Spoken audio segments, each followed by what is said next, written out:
الحمدللہ وکفی وخاتم الانبیاء والمرسلین اما بعد فاعوذ باللہ من الشیطان الرجیم بسم اللہ الرحمن الرحیم۔ تو بھائیوں اور بہنوں کیسے ہیں آپ لوگ؟ میرا نام ہے حسیب علی اور آپ دیکھ رہے ہیں میرا یوٹیوب چینل حسیب علی ٹی وی اور میرا فیس بک پیج HK۔ مجھے امید ہے آپ جہاں بھی ہوں گے خیریت سے ہوں گے اور خوشباش ہوں گے، میں بھی جہاں بھی ہوں خیریت سے اور خوشباش ہوں۔ تمام دیکھنے اور سننے والے سامعین و ناظرین کو السلام علیکم ورحمۃ اللہ وبرکاتہ۔ آج کی ویڈیو میں ہم بات کریں گے پاکستان کی موجودہ صورتحال کے حوالے سے اور فلسطین کے حوالے سے۔ ابھی ریسنٹلی پاکستان اور افغانستان کے درمیان جنگ ہو رہی ہے۔ میری اطلاعات کے مطابق 15 اکتوبر 2025 کو پاکستان اور افغانستان کے درمیان سیز فائر ہوا تھا، جو 48 گھنٹے کا سیز فائر تھا، اور اس 48 گھنٹے گزر جانے کے بعد اگر دونوں ملک میں سے کوئی بھی حملہ نہیں کرتا تو یہ سیز فائر جو ہے لانگ ٹرم اختیار کر جاتا، اور جو ہے اگر دونوں ملکوں میں سے کسی ایک نے بھی حملہ کر دیا تو پھر جو جنگ دوبارہ شروع ہوگی وہ لانگ ٹرم جو ہے اختیار کر جائے گی۔ تو ابھی جو ہے ہمیں یہ سمجھنا چاہیے کہ جب دو اسلامی ممالک آپس میں لڑتے ہیں تو مسلمانوں کا ہی اس سے نقصان ہوتا ہے، اس سے مسلمانوں کا کوئی جو ہے فائدہ نہیں ہوتا۔ تو اس لیے اس سے بہتر یہی ہے کہ مسلمان ممالک چاہے وہ پاکستان ہو یا افغانستان ہو آپس میں نہ لڑیں۔ اور یہ جو نبی صلی اللہ علیہ وسلم کی حدیث ہے کہ مسلمان بھائی ہیں، تو ایک بھائیوں والا جو رشتہ ہے جو نبی صلی اللہ علیہ وسلم کی حدیث سے ہمیں پتہ چلتا ہے، اس کے مطابق ہم بھائی بن کے رہیں، نہ کہ ہم ایک دوسرے سے لڑتے رہے۔ ہم نے تو ایک دوسرے کا سپورٹیو ہونا تھا، ہم نے ایک دوسرے سے لڑنا نہیں تھا، کیونکہ تاریخ گواہ ہے جب مسلمان آپس میں لڑے ہیں تو مسلمانوں کو ہی جو ہے نقصان ہوا ہے۔ تو اس لیے بہتر یہی ہے کہ پاکستان بھی نہ لڑے اور نہ افغانستان لڑے، دونوں ملکوں کے لیے یہ بہتر ہے۔ ورنہ اگر یہ لڑیں گے تو یہ دونوں ملک نقصان اٹھائیں گے، کسی کا بھی جو ہے فائدہ نہیں ہوگا، کیونکہ افغانستان والے بھی مسلمان ہیں اور پاکستان والے بھی مسلمان ہیں، تو دونوں جو ہے نقصان اٹھائیں گے۔ تو اس لیے بہتر یہی ہے کہ دونوں طرف جو ہے جنگ بندی ہو جائے اور دوبارہ بھی کبھی مسلمان آپس میں نہ لڑنے کا عہد کریں۔ باقی اللہ تعالیٰ جو ہے پاکستان اور افغانستان کی جو بھی جنگ ہے اس کو ختم کر دے، اور ایک بھائیوں والا جو تعلق ہے جو نبی صلی اللہ علیہ وسلم کی حدیث سے ہمیں ملتا ہے، تو وہ بھائیوں والا تعلق تمام اسلامی ممالک کے درمیان جو ہے قائم فرما دے۔ اور اس کے علاوہ پاکستان کے اندر TLP کے پروٹیسٹ وغیرہ بھی ہو رہے ہیں، اور جو ہے جب وہ پروٹیسٹ کر رہے تھے تو ہماری حکومت نے ان سے مذاکرات ان کے نہ سنے بلکہ ان کے اوپر فائرنگ کی، کیونکہ وہ کہہ رہے تھے کہ بھائی ہم جو ہے اسلام آباد جائیں گے اور ڈی چوک جائیں گے، ہم اپنا وہاں پہ پرامن احتجاج ریکارڈ کروائیں گے۔ لیکن جب وہ جا رہے تھے ان کے احتجاج کے اوپر جو ہے وہ فائرنگ کی گئی، ان کے امیر کے اوپر جو ہے اطلاعات یہ ہیں کہ فائرنگ کی گئی، اور کچھ اطلاعات یہ ہیں کہ امیر کو کچھ نہیں ہو بلکہ کارکنان کے اوپر جو ہے فائرنگ کی گئی، اور اس میں بڑا بھاری نقصان ہوا۔ پاکستان کی جو پولیس محکمے ان کے بھی بہت سے نوجوان جو ہے ان کی بھی جانیں گئیں، اور جو TLP سے تعلق رکھتے ہیں ان کے کارکنان ہیں ان کی بھی کافی حد تک جو ہے وہ جانیں گئی ہیں اور ان کے اوپر گولیاں چلائی گئیں۔ تو یہ کوئی بھی اگر احتجاج کر رہا ہو، کوئی پروٹیسٹ کر رہا ہو، تو ان کے اوپر گولیاں چلانا بالکل ایک غلط عمل ہے، اور گورنمنٹ آف پاکستان کو ایسا نہیں کرنا چاہیے۔ تو گورنمنٹ آف پاکستان کو کرنا یہ چاہیے تھا کہ وہ ان کے مطالبات کو سنتی، کچھ اپنی بات منواتی، کچھ ان کی بات منواتی اور ان کے پروٹیسٹ کو ختم کر دیتی۔ لیکن گورنمنٹ آف پاکستان نے جو ہے ان کے اوپر تشدد کیا، ان کے اوپر گولیاں چلائیں، اور جو ہے اس میں نقصان یہ ہوا کہ TLP کے بھی کافی کارکنان جو ہے اپنی جان کی بازی ہار گئے، اور جو پولیس کے محکمہ ہیں اس کے بھی کافی جو ہے نوجوان اپنی جان کی بازی ہار گئے۔ تو اس سے نقصان دونوں طرف ہی ہوا، اور ابھی بھی جو ہے TLP کے خلاف جو ہے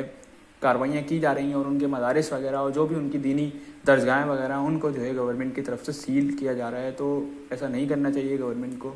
کیونکہ دینی درسگاہیں وہ ہیں جو ہمارے بچوں کو ہمیں دین کی تعلیم دیتی ہیں، ہمیں دین سکھاتی ہیں۔ باقی اللہ تعالیٰ سے دعا ہے کہ اللہ تعالیٰ پاکستان کے اندر امن قائم فرمائے، جس طریقے سے افغانستان کی جنگ ہو رہی ہے اس کو بھی جو ہے ختم فرما دے، اور جو TLP کا پروٹیسٹ وغیرہ ہو رہا ہے اور ان کے اوپر فائرنگ وغیرہ ہو رہی ہے، اللہ تعالیٰ ان کو بھی جو ہے محفوظ فرمائے اور پاکستان کے اندر امن کو جو ہے وہ قائم فرمائے۔ اور اس کے علاوہ فلسطین کے اندر جو ہے ابھی امن معاہدہ ہوا ہے، اور امن معاہدہ جو ہے اس میں پاکستان کا بھی کردار ہے اور دیگر اسلامی ممالک کا بھی کردار ہے، اور جو ہے پاکستان نے اور دیگر اسلامی ممالک نے ٹرمپ جو ہیں انہوں نے 20 پوائنٹ جو پیش کیے تھے اس کی حمایت بھی کی ہے۔ لیکن ابھی جو امن معاہدہ ہوا ہے اسرائیل اور فلسطین کے درمیان، وہ امن معاہدہ چند پوائنٹس کے اوپر ہوا، اور باقی جو پوائنٹس ہیں ان کے اوپر بات چیت چل رہی ہے۔ لیکن گورنمنٹ آف پاکستان نے اور دیگر اسلامی ممالک نے ان تمام پوائنٹس کی حمایت کی ہے، لیکن حماس کی طرف سے جو ہے ابھی بات چل رہی ہے۔ تو جنگ بندی ہوئی کن پوائنٹس پہ ہم سب سے پہلے وہ جانتے ہیں۔ جنگ بندی ہوئی ہے تقریباً 2 سے 3 پوائنٹ ہیں جن کے اوپر ہوئی ہے کہ فوراً جو ہے وہ جنگ روک دی جائے، اور جو بھی قیدی ہیں جو اسرائیل کے قیدی ہیں وہ اسرائیل کے حوالے کر دیے جائیں، اور جو فلسطین کے قیدی ہیں وہ فلسطین کے حوالے کر دیے جائیں۔ اور اس جو 2 سے 3 پوائنٹ نے ان کی حماس نے حمایت کر دی، اور اس کے اوپر حماس نے اسرائیل کے ساتھ ایگریمنٹ کر لیا ہے۔ اس کے علاوہ جو پوائنٹس ہیں جس میں یہ ہے کہ حماس سے جو ہے ہتھیار وغیرہ لے لیے جائیں گے، اور نہ حماس جو ایک جہادی تنظیم رہے گی، اور نہ حماس جو ہے سیاست کے اندر حصہ لے سکتی ہے۔ حماس کو بالکل فلسطین سے ختم کر دیا جائے گا۔ فلسطین کی جو سیکورٹی ہوگی وہ اسرائیل کے جو ہے پاس ہوگی۔ یروشلم کا جو کنٹرول ہوگا، یروشلم وہ علاقہ ہے جہاں پہ مسجد الاقصی اور گنبد خضرا موجود ہے، تو اس کا جو کنٹرول ہوگا وہ بھی اسرائیل کے ہاتھ میں ہوگا، اور جو بھی سیکورٹی ہوگی فلسطین کی وہ سب جو ہے اسرائیل کے ہاتھ میں ہوگی۔ اور ٹو نیشن تھیوری پیش کی گئی ہے، اور افسوس کے ساتھ یہ کہنا پڑ رہا ہے کہ پاکستان نے جو ہے اس ٹو نیشن تھیوری کو مان لیا ہے اور اس ٹو نیشن تھیوری کی حمایت کر دی ہے۔ افسوس کے ساتھ یہ کہنا پڑ رہا ہے کہ پاکستان نے اس ٹو نیشن تھیوری کی حمایت کر دی ہے۔ ٹو نیشن تھیوری کی حمایت کرنے کا مقصد یہ ہے کہ آپ نے اسرائیل کو تسلیم کر لیا۔ یہ وہی مثال ہے کہ آپ کان سیدھا پکڑیں یا کان آپ ہاتھ گھما کے پکڑیں، دونوں باتیں جو ہے ایک ہی ہیں۔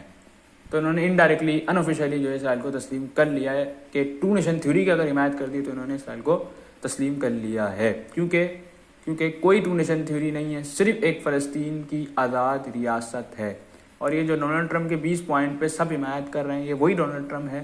جس نے 2 سے 3 دفعہ واک آؤٹ کیا اقوام متحدہ سے اور دیگر جگہوں سے، جہاں بھی فلسطین کے حق میں کوئی قرارداد ان 2 سے 2.5 سال میں پاس ہو رہی ہوتی تھی، یہ وہاں سے واک آؤٹ کر کے بھاگ جایا کرتا تھا اور وہ قرارداد پاس نہیں ہو پاتی تھی۔ یہ وہی ڈونلڈ ٹرمپ ہے، اور یہ وہی ڈونلڈ ٹرمپ ہے جس کو گورنمنٹ آف پاکستان جو ہے یعنی کہ شہباز شریف صاحب جو ہیں اس کو نوبل پرائز، امن کا نوبل پرائز، پیس کا نوبل پرائز اسے دلوانا چاہ رہے ہیں۔ وہی ڈونلڈ ٹرمپ ہے جس کی قید میں ہماری بہن ڈاکٹر عافیہ صدیقی ہیں، اور ان کے ساتھ جو ظلم و جبر کیا جاتا ہے وہ کسی سے ڈھکا چھپا نہیں ہے، وہ سب جانتے ہیں۔ ان کے ساتھ جو بھی ظلم و جبر کیا جاتا ہے وہ سب جانتے ہیں، اور ان کی بہن کے انٹرویوز سے جو ہے میں نے یہ بات سنی ان سے، انٹرویو میں وہ بتا رہی تھی کہ جو ان کی بہن ہے ڈاکٹر عافیہ صدیقی، ان کے ساتھ جو ہے ان کو برہنہ کر کے قرآن مجید کے صفحات کو شہید کر کے زمین پہ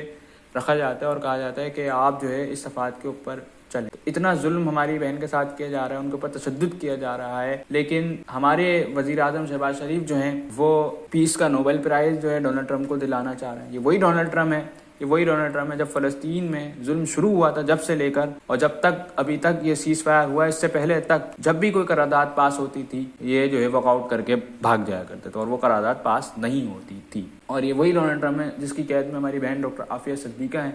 اور جن کے ساتھ جو سلوک کیا جا رہا ہے وہ سب جانتے ہیں، لیکن پھر بھی ہٹ درمی یہ ہے ہماری گورنمنٹ کی کہ وہ نوبل پرائز جو ہے وہ دلوانا چاہ رہی ہیں۔ اور اگر یہ جو میں نے پوائنٹس بتایا آپ کو، سب 20 پوائنٹ پہ عمل درآمد ہو جاتا ہے اور ٹو نیشن تھیوری بھی مان لی جاتی ہے، حماس کا ختم بھی کر دیا جاتا ہے، نہ حماس جہادی تنظیم ہوتی ہے، نہ وہ سیاست میں حصہ لے سکتی ہے، اور یروشلم کا جو کنٹرول ہے وہ اسرائیل کے ہاتھ میں دے دیا جائے، اور اگر جو ہے فلسطین کا کنٹرول بھی جو ہے وہ اسرائیل کے ہاتھ میں دے دیا جائے، تو اب ہوگا کیا؟ اسرائیل کا جو ایجنڈا ہے وہ یہ ہے کہ بھائی مسجد الاقصی کو ہم شہید کریں گے، اور شہید کرنے کے بعد اپنا ٹیمپل ہم تعمیر کر دیں گے اور گریٹر اسرائیل بنانا۔ اب اگر یہ جو 20 پوائنٹ ہیں اگر ان کو مان لیا جائے تو اسرائیلیوں کے لیے اور کام آسان ہو جائے گا، ٹھیک ہے۔ اسرائیلی کیا کریں گے؟ بھائی مسجد الاقصی کو شہید کرنے کی کوشش کریں گے، اور جب وہ مسجد الاقصی کو شہید کرنے کی کوشش کریں گے تو فلسطین کے اندر جو مسلمان ہوں گے وہ رزسٹ کریں گے، اور جب وہ رزسٹ کریں گے تو ان کے اوپر ظلم و جبر کیا جائے گا، اور ایک وقت ایسا آئے گا کہ تمام فلسطینیوں کو فلسطین کے اندر شہید کر دیا جائے گا۔ فلسطینی مقابلہ کریں گے اپنے خون کے آخری قطرے تک، لیکن ہوگا کیا کہ اسرائیل ان سب کو شہید کر دے گا، کیونکہ وہ نہتے فلسطینی ہوں گے، ان کے پاس کوئی جہادی تنظیم نہیں ہوگی حماس جیسی، کیونکہ حماس کو یہ ان کے پوائنٹس کے مطابق ختم کر چکے ہوں گے، تو پھر وہ رزسٹ کریں گے تو یہ تمام فلسطینیوں کو شہید کر دیں گے، اور اس کے بعد مسجد الاقصی کو شہید کر کے اپنا ٹیمپل بنا لیں گے۔ اور دوسری بات، یہ دونوں جو میں آپ کو باتیں بتاؤں گا، ایک بات میں نے بتا دی، ابھی دوسری میں بتاؤں گا، تو دونوں ہی آگے پیچھے ہو سکتی ہیں۔ اس کے علاوہ ان کا ایجنڈا ہے بھائی گریٹر اسرائیل بنائیں، جو ملک گریٹر اسرائیل کے اندر انکلیوڈ ہوں گے ان تمام ملکوں کے اوپر حملے کیے جائیں گے، ان تمام ملکوں کے اوپر قبضہ کیا جائے گا اور ایک گریٹر اسرائیل بنا دیا جائے گا۔ اگر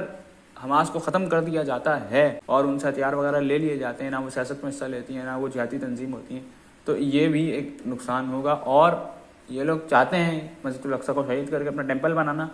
اور گریٹر اسرائیل بنانا، تو اگر ان تمام پوائنٹس کو مان لیا جائے تو اسرائیلیوں کے لیے یہ کام بہت آسان ہو جائے گا، اور بہت آسانی سے یہ اپنے جو بھی ان کے عزائم ہیں ان میں کامیاب ہو جائیں گے۔ تو ہم سب کو کیا کرنا ہے؟ ہم سب کو یہ کرنا ہے کہ ہم سب نے فلسطین کے لیے آواز اٹھاتے رہنا ہے، ہم سب نے بائیکاٹ جاری رکھنا ہے، ہم سب نے اسرائیل کا جو مکروہ چہرہ ہے، امریکہ کا جو مکروہ چہرہ ہے وہ دکھاتے رہنا ہے، اور ہم نے فلسطینی بھائیوں کا، ہم نے اپنے دین اسلام کا ساتھ دیتے رہنا ہے، اور حق کے ساتھ ہم نے ہمیشہ کھڑے رہنا ہے۔ اللہ تعالیٰ سے دعا ہے کہ جو بھی معاملات ہوں فلسطین کے ساتھ اور حماس کے ساتھ وہ اچھے معاملات ہوں، اور فلسطین کو اور حماس کو سرخرو فرما، اور پاکستان اور افغانستان کے درمیان جو جنگ ہو رہی ہے اس کو بھی ختم فرما،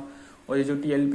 والے پروٹیسٹ کر رہے ہیں اور پاکستان کی گورنمنٹ ان کے اوپر فائرنگ وغیرہ کر رہی ہے, ان کی جگہوں کو سیل وغیرہ کر رہی ہے, تو ان کا بھی آپس میں جو ہے TLP کا اور گورنمنٹ آف پاکستان کا آپس میں امن کا ایک معاہدہ ہو جائے, اور اس کے بعد ملک کے اندر ایک دوبارہ سے جو امن کی صورتحال ہے وہ بحال ہو جائے,